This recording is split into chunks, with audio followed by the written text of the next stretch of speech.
What a way to start Thursday with some tawny cats. It looks like we've got a lovely female lion that's here at Treehouse Plan, and there's another female that's just further south, busy calling as well.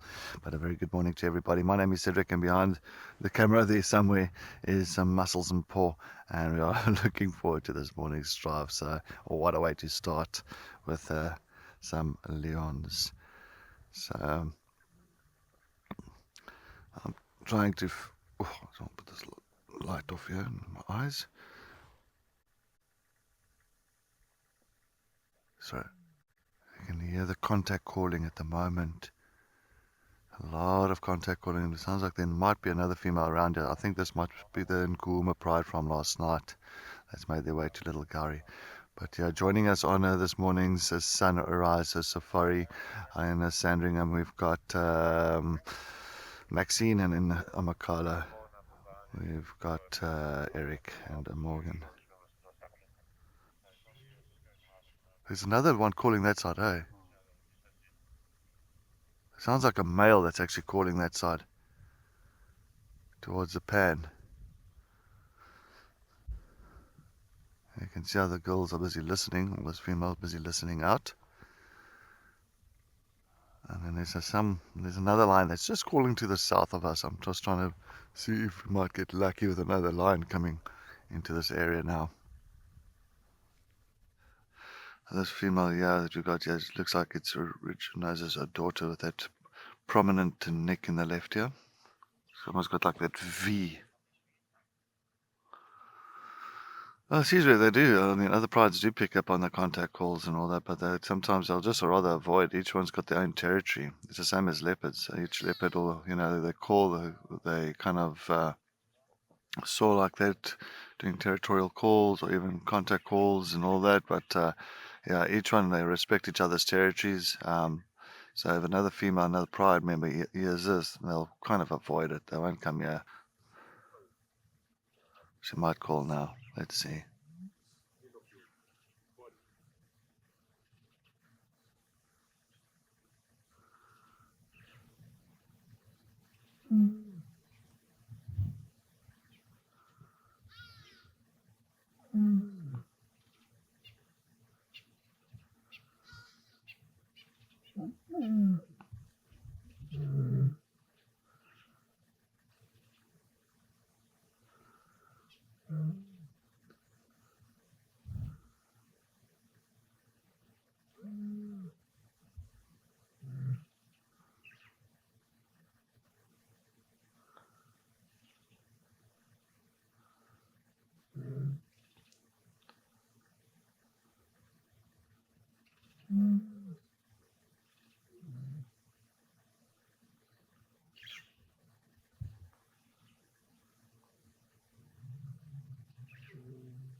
Wow, everyone.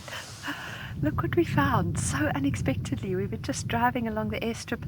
I'd just been saying to Gert that I hadn't seen any tracks of lions, and boom, there they were. It looks like the male on the right. Now, I'm still learning these lions, but I don't think that is the Shukukutsu male. I think that's one of the black dam males. Yeah, and he was showing interest in the female to his left. She gave him a bit of a snarl as if to say, I'm not that happy about that, but I think she may be coming into estrus, and he is sticking quite close to her.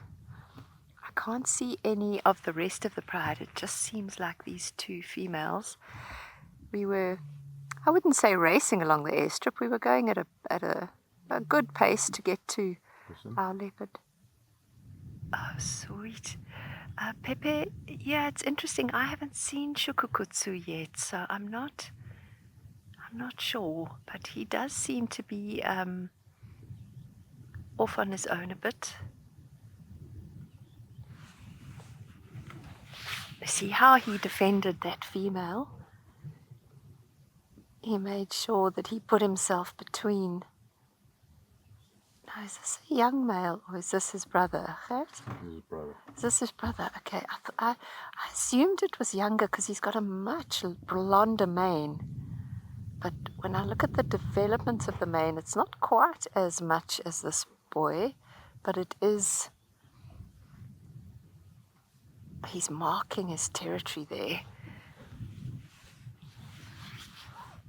He's a much blonder boy than his brother. Wow.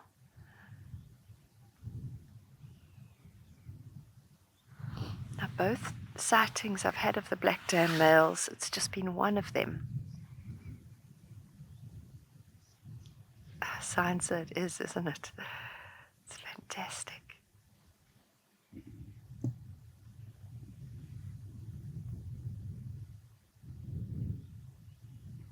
Let's just watch this.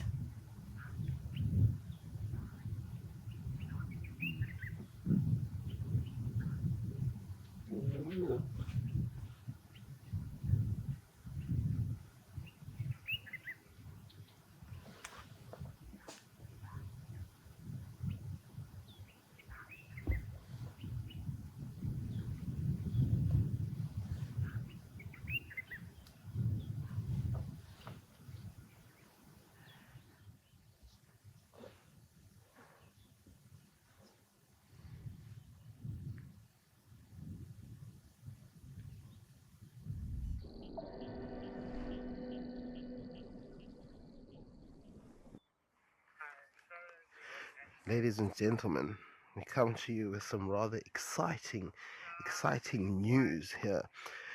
Look at what we have stumbled across and been waiting for. This is what we were looking for yesterday and what we were looking for quite a lot this morning. And no, this is not one of the amigos. In fact, this is a new addition to the Amakhala family. This is a female cheetah. He's been out and about for, I think, only a few days. And she is gorgeous. Absolutely gorgeous.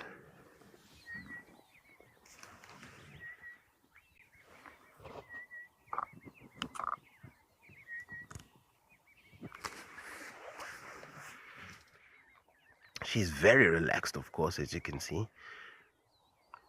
Looking around, making sure her surroundings are safe. And we thought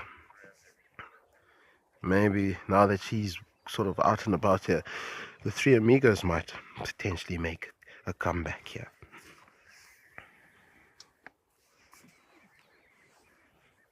Excellent condition, of course.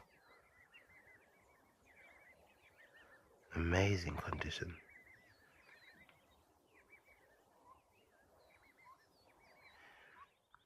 Sure, she is on the move.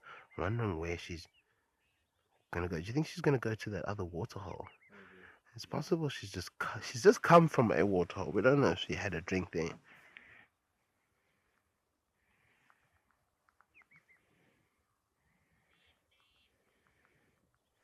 Just walking along the edge of the thicket line as well.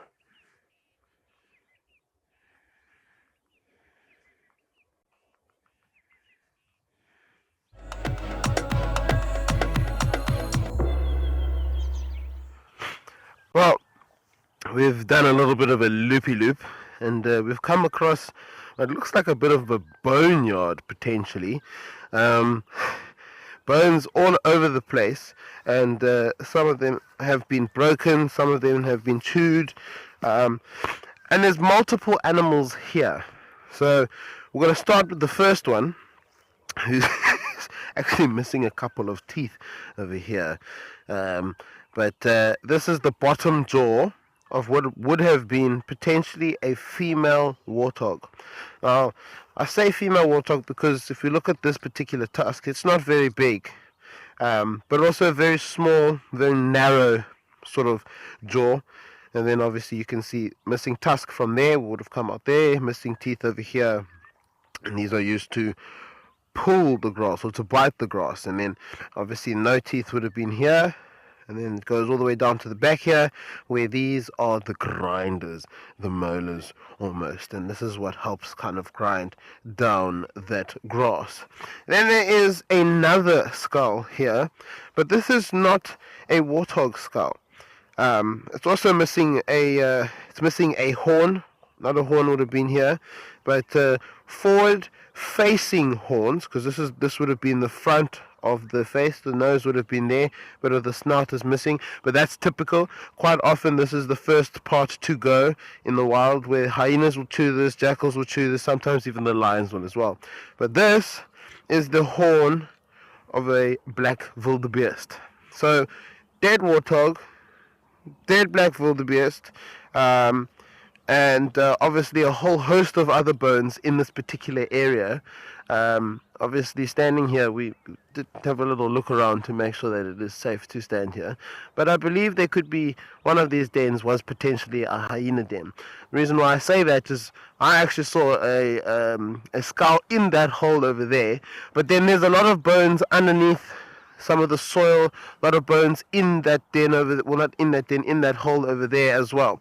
So it's possible that when the lions may kill in this particular area, the brown hyenas come in afterwards, they come and snatch some of those bones and run them back up to their home, and this is where they have a little bit of a feast and chew on them.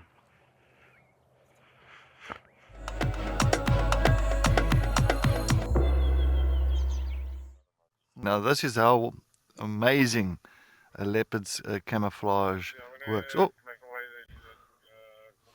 she heard something. That was that.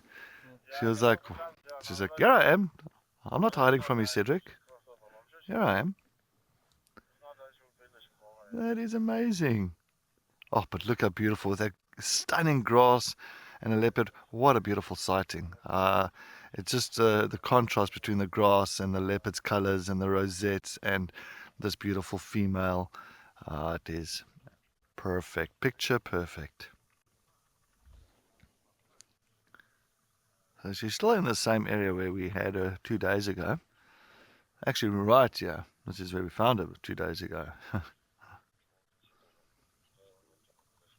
Oh, but look at that eye, that left eye of hers. Oh, to me, it's so adorable. I know, unfortunately, she's got a little bit of a birth defect there with a left eye that is a little bit kind of like a lazy eye, and then the pupil of her left eye is kind of smudgy.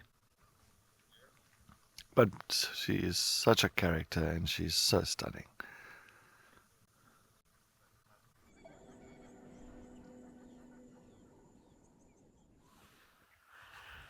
Oh my goodness, everyone. This is very unexpected. We made our way around the other side of the river, and we still had a way to go to get back to where the lions were crossing. And as we came up out onto the other side, we met up with the rest of the pride, and guess who is here? Guess who is here, everyone? If you can see, but Pasanwari is here, and he's looking good. Wow, that is unbelievable, guys. All of the lions. So where Pasanwari is lying, off to the left, there's a whole bunch of them in the thicket there.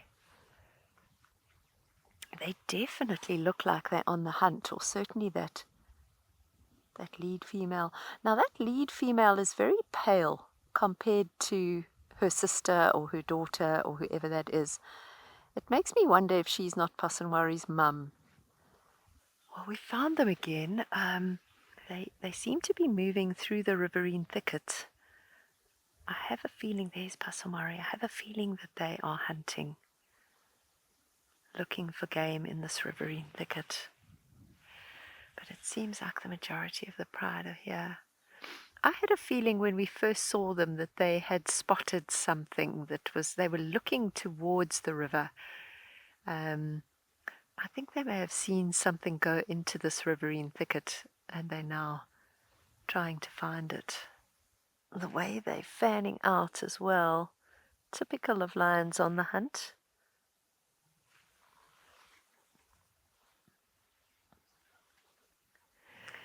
I'm not going to follow them down the road until I know that everyone's here. I did notice Passamwari was lagging a bit behind. I can actually see him now. I think he might be bringing up the rear. So we'll just wait for the whole pride to be together so that we don't get in between members of the pride.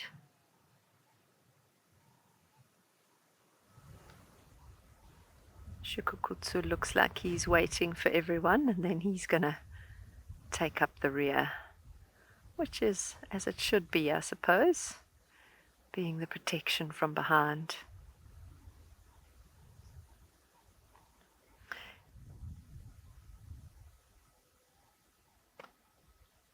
Well, that was very sweet of Shukukutsu, waiting for the whole family to head out onto the road and now bringing up the rear. I'm going to give them their space before I start following. I don't want to force them ahead of me on the road, so we'll let them get quite a ways ahead, and then I'll slowly catch up and then do it all over again.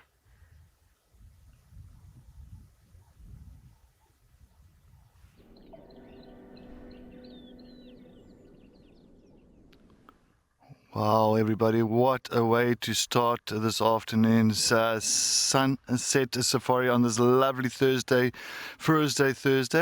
And guess who we have up in a tree here on the service road called Triple M North?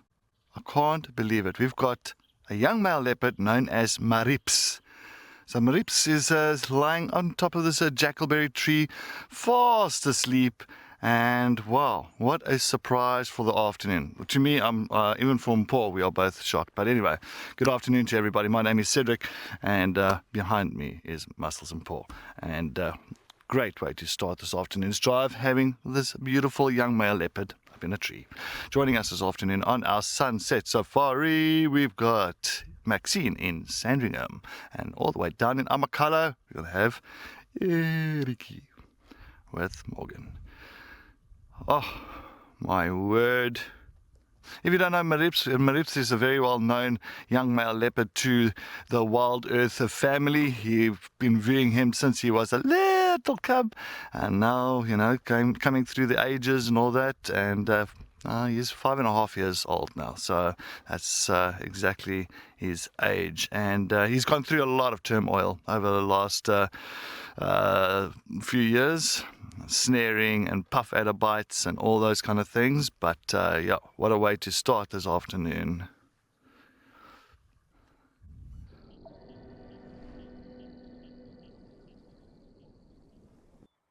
Oh, we're here in the open plains of the Leeuwenbush Flats, and we're just enjoying the scenery here. What a nice day here. But oh, what is that? There's something lying in the grass there. What could it be? Oh, it looked like a cheetah.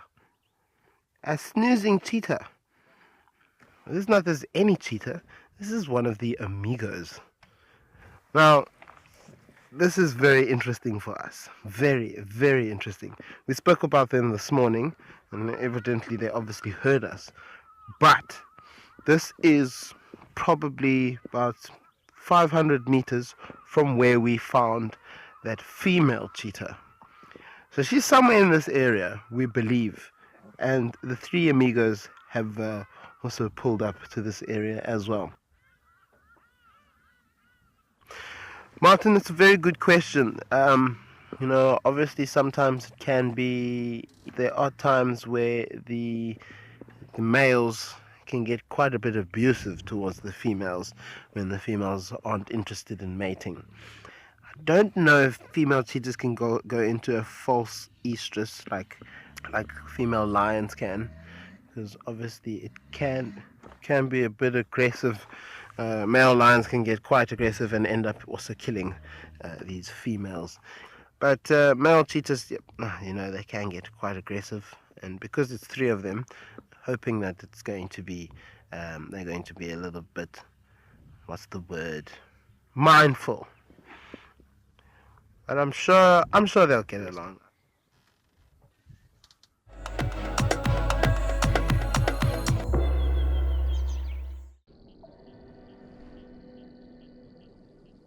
got a very interesting plant here with a very strange name as well, but it's sort of, you can understand. But what we have is a hairy star apple, and basically the hairy star apple produces this fruit.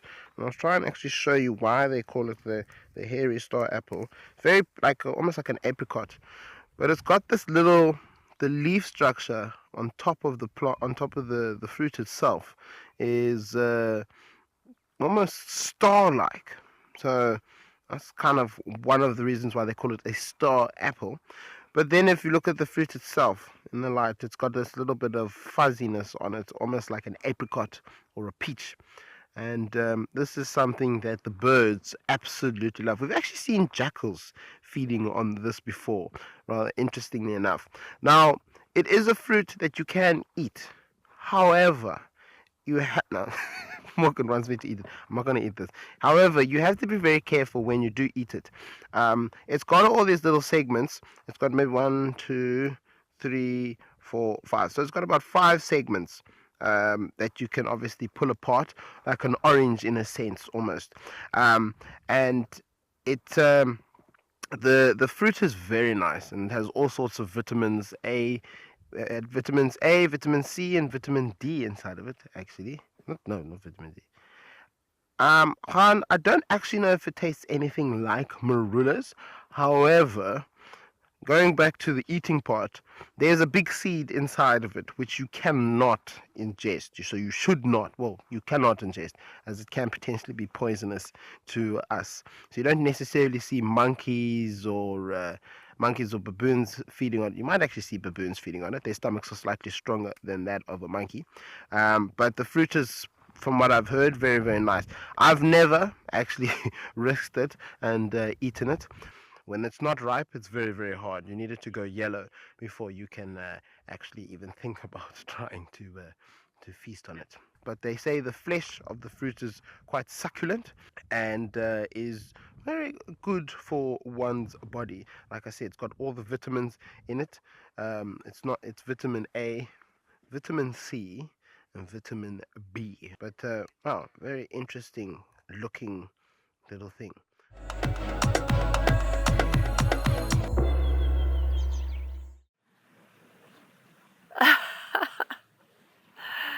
I'm just going to pull over so you can see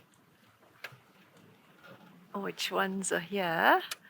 We'll let them also just get used to us, and then we'll head in a little closer. This is far from where we heard the calling. I mean, gosh, if they called and then made their way here, they've walked very quickly and very far, unless it was the mating pair that we heard earlier.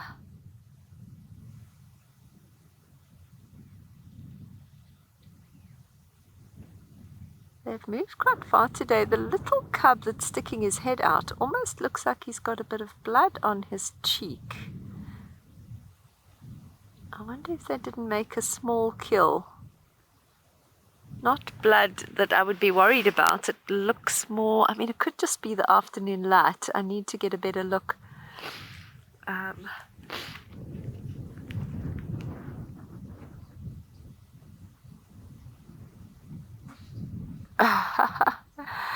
Thank you, Peace to ya. Always is. It's just such a thrill when you track animals and then you find them. I love it. There is an elephant quite close to these lions. I can see the elephant and I can see the lions are about 20 meters apart. I think it's the same herd we had, because I can see there was a grove of torchwood trees that we were sitting in.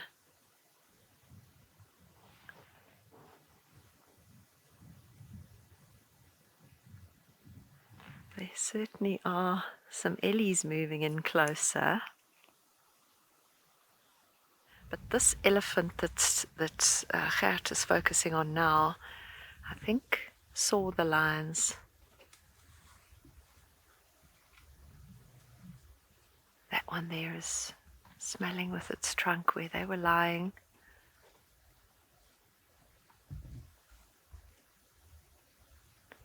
Just going to give them some space. she is having a good smell around the area where the lions were lying. It actually looks like a bull. It's not a she. It's a young bull. He's smelling exactly where that youngster was lying in the grass. I hope we don't lose the lions now, but we can't go any further at this point until these Ellies have decided to move. Oh, look, he's not happy. I don't know if you saw that shake of the head. That's what I was talking about earlier, how they shake their head and flap their ears around.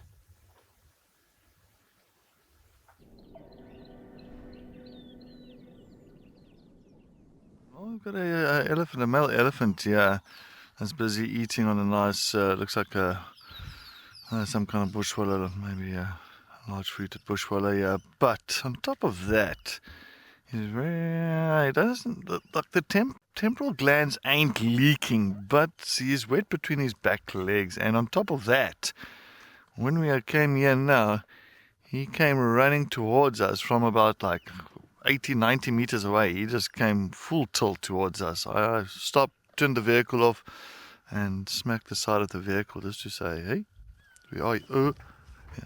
Yeah, I'm just watching this guy. He's not. I might have to reverse very shortly. He's not a happy boy. Hey, oi. Yeah, back off, mister. I haven't done anything wrong to you. You're. He's just gonna back off a little bit. So just give him Paul a little bit of time there to breathe. Don't worry, Paul. Don't worry. No, he's definitely not a happy chappy, this. Maybe a little bit in must, but it's funny, as I said, his temporal glands haven't started leaking, so I think he might just be going into must. And he's at this age as well, like he's not that big male and old male yet, so these young males, it's like all of a sudden he's trying to... Hey! Oi! Sorry about that, just letting him know.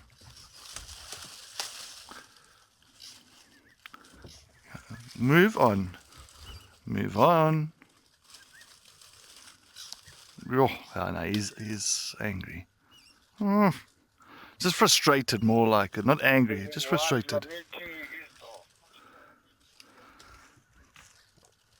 He's not even eating. He's just like, he's taking his frustration out on this poor bush. Listen, mister. Yeah, move on. I'm just looking behind me if I've got a clear... So if I do reverse, at least I know I've got a clear way here.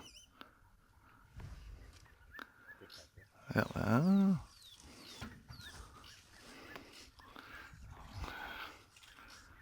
I'm always doing a bit of almost like play eating. He's pretending that he's eating, but he's not really eating. He's like, yeah, you think I'm eating, but I'm not.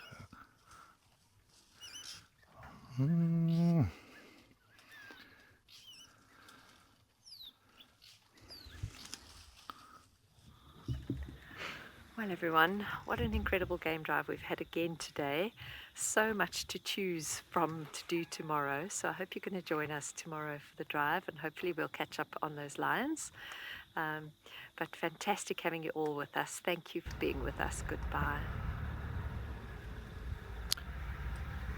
Well, everybody, thank you so much for all the comments and the questions that everybody has sent through to us this afternoon. I'm hoping that we could answer as many questions as possible, but we'll see you in the morning. From Paul and myself, have a lovely evening. Goodbye. Well, ladies and gentlemen, we really hope that you enjoyed that sunset safari as much as we did, and hoping you'll join us tomorrow morning as we head out again for the sunrise safari. Until then, we hope you enjoy the rest of your amazing Thursday evening, and of course we will see you tomorrow morning, hoping we have the same amount of energy as we had this afternoon.